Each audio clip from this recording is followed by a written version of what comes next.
everybody. We're back to whatever the name of our channel is going to be. I haven't really decided yet. Talking about Mr. Perry's experiments.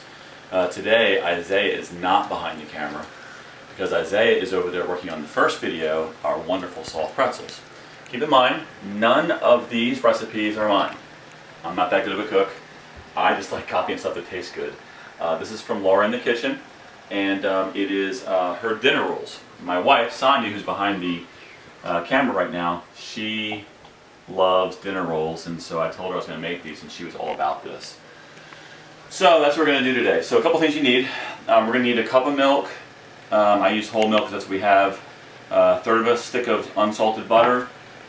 4 cups of flour, and I always do this because I'm too lazy to sift it. I take this and kind of make it airy. It's just lazy. I don't really know if it works, but whatever. This is a third of a cup of sugar and a teaspoon of salt. And then we need 3 egg yolks. Now let me remind you, my students and younger people who are doing this, that get permission before you use the tools in your parents' kitchen. They're not toys, okay? So make sure, any of this I'm telling you to do, make sure you get permission first. So first what we're going to do is we're going to take our butter, and we're going to put it maybe in our saucepan. Let it get to, there we go. Okay, in saucepan with our cup of milk. We're going to heat this up to about 120 degrees. Remember, yesterday's recipe we talked about you have to have the yeast in a liquid that is the right temperature.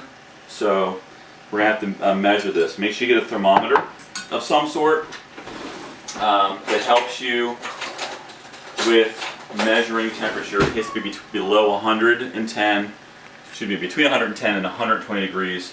So we're going to let that cook for a little while to get it melted. Once the butter melts, it should be close to 120 degrees. All right, and then you have to use egg yolks. Yolks. I don't know, whatever floats your boat.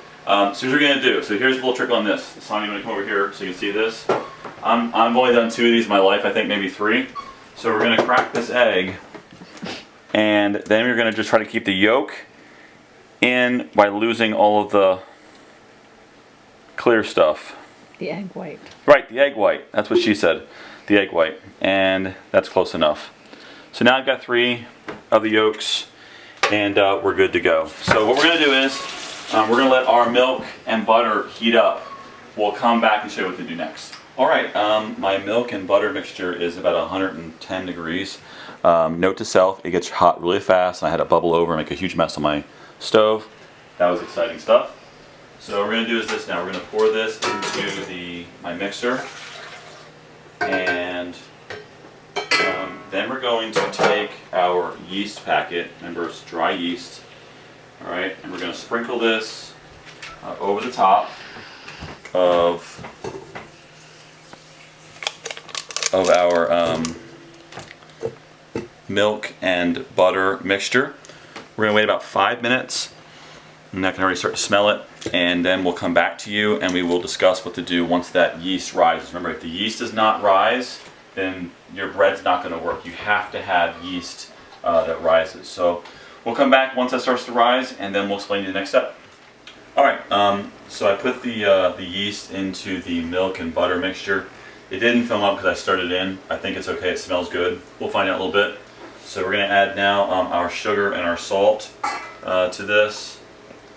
Okay, and then we're going to add our 3 egg yolks into that. And then we're going to start adding our flour.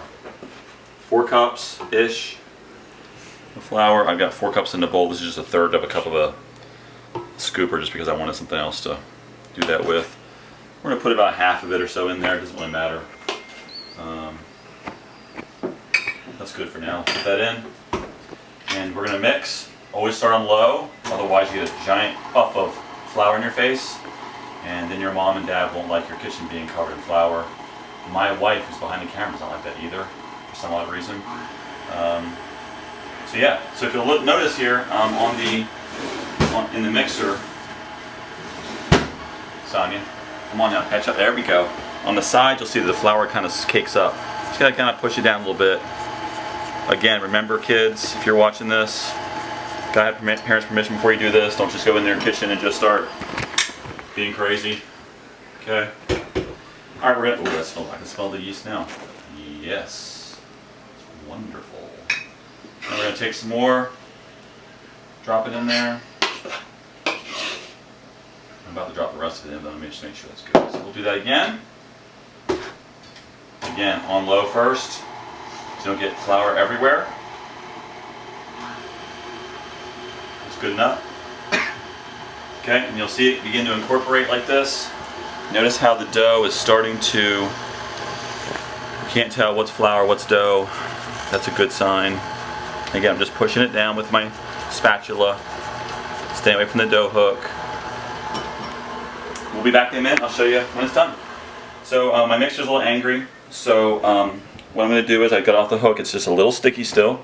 I'm going to come over here to my work area, and I'm going to knead it just a little bit, just to make sure that it's incorporated. What you do is to knead it, you take your hands, you're going to fold it and push, turn.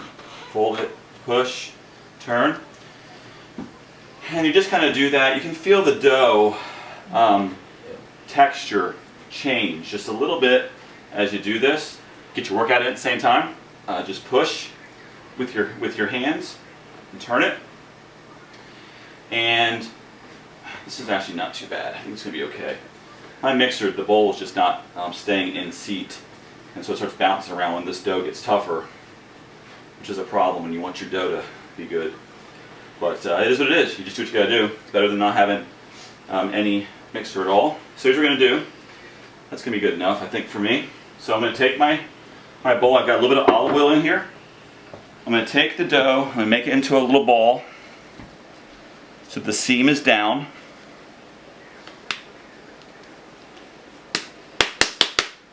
Okay.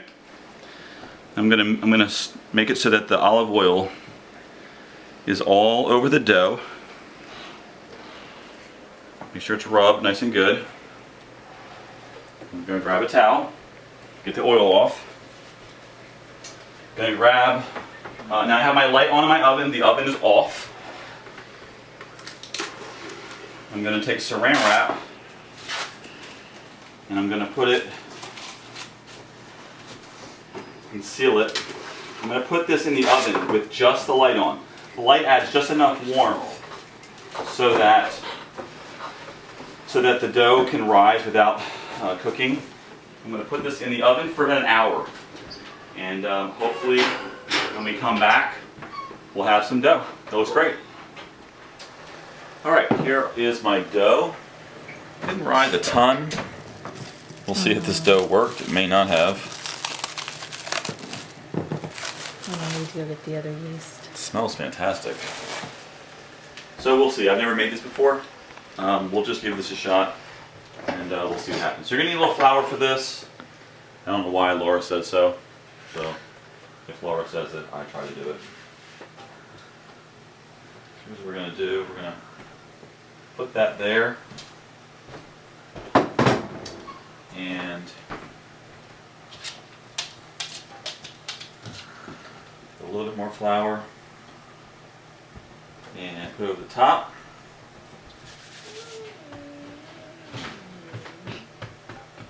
I agree, Ziva. Ziva's not happy with us. Then we're going to cut this into 12s. Because my wife wants 12 dinner rolls. Isn't that right, Sonny? Indeed. Yeah. And they're all mine. That's a possibility too. So let's see, what's that? 4. You could make this a math lesson. Yeah, but that wouldn't be me doing it then. Would it? Touche.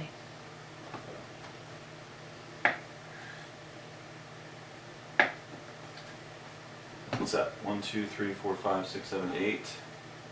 It's 9.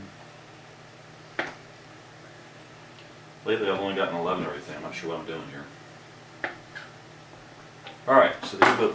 Oh, I see the problem. Having a little too big. Baker's dozen. Yeah, a lot of that one. So here's what we do. So now we take these, We're going to wrap them in themselves. Well, maybe. Right.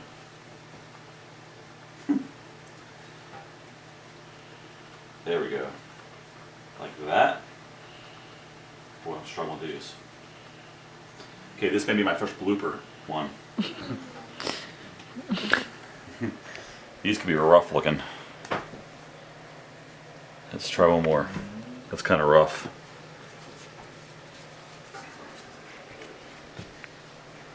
So as we do this, we're going to wrap it on itself. And do just like that, I think. We'll find out. We'll come back in a minute when I'm done with the rest of these and we'll show you what we're going to do when we're done. Okay, I'm making my last one. I'm going to be honest with you. These may not turn out. These are ugly. The dough feels weird. And they're the ugliest looking rolls in the history of mankind. They're wrong sides and everything else. So what we're going to do now is, we're going to put our saran wrap back over these. And we're going to put them back in the oven that's not on for 45 minutes to let them rise a little bit longer. And then supposedly they'll be ready to cook. So let's hope in 45 minutes they look better than what they do right now, because they are struggling. Alright, so we got the oven on 375. We let these sit for about, I think was it 45 minutes? I don't honestly know how well these are going to turn out. They don't look great. We're going to cook them anyway. They smell fine. Again, part of this channel is to show you just to try things. If you ruin them, you just do them again. It's just flour and yeast. It's going to be okay, and some milk. So we're going to put them in the oven for 20 to 25 minutes. And then afterwards, when we take them out, if they're edible, we'll put some butter on and we'll try one. All right, so we'll be back in about 20, 25 minutes. All right, so I am cleaning the microwave because I blew the butter up trying to melt it for my rolls. The rolls are almost ready. They're about 30 seconds away from coming out. And notice, kids, that my counters are clean. Nothing here, nothing here. If you get permission to cook, then you do the cleaning too. Alright, so the rolls are going to come out, and let's see how they look. I'll be honest with you, I'm not sure how good they're going to be. They didn't look so good earlier, but here comes the timer. Let's see how they did.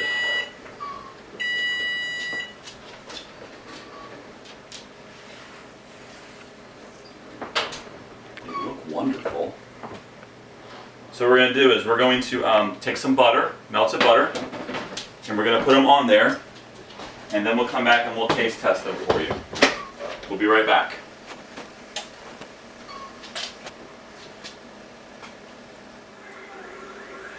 They're really hot. You're recording. They're really hot. I burned myself yesterday with the pretzels. We're not doing this again, burning myself. So we're going to have Mrs. Perry come. Oh. She can burn herself because they are really hot. Come on in, Emma. They're not flat. They're not light. They're not supposed to be, I don't think. You go on. Okay? They're heavy. Yeah.